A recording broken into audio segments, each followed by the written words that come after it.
আমার শাশুড়ি মা আমাকে অনেকগুলো ব্লাউজ পিস দিয়েছেন, কারণ এই ধরনের কাপড়ের মধ্যে আমি অনেকগুলো টুকিটাকি কাজ করে থাকি।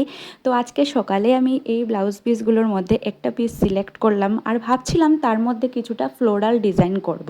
মাথায় ছিল যে কালারফুল একটা ফ্লোরাল প্যাটার্ন বানাবো, কিন্তু তারপর নীল, সাদা, আকাশি এই ধরনের রঙগুলো দিয়ে স্টার্ট করলাম। কয়েকটা বড় বড় ফুল, তারপর অনেকগুলো ছোট ছোট ফুল আর অনেকগুলো পাতা দিয়ে ভাবছি এইটাকে ভরিয়ে দেব। আর এখানে আমি ইউজ করেছি ক্যামেলের অ্যাক্রিলিক কালার, আর তার সাথে আমি কিন্তু জল মিক্স করিনি।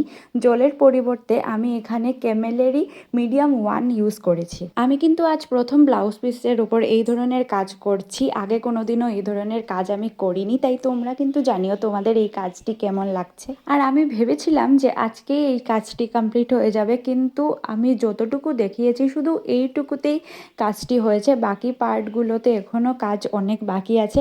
তো ফাইনাল ভিডিও আমি পরে শেয়ার করব, আজকে এতটুকুই ছিল। আর পুরোটা কাজ করার পর আমি তোমাদের সাথে নিশ্চয়ই শেয়ার করব।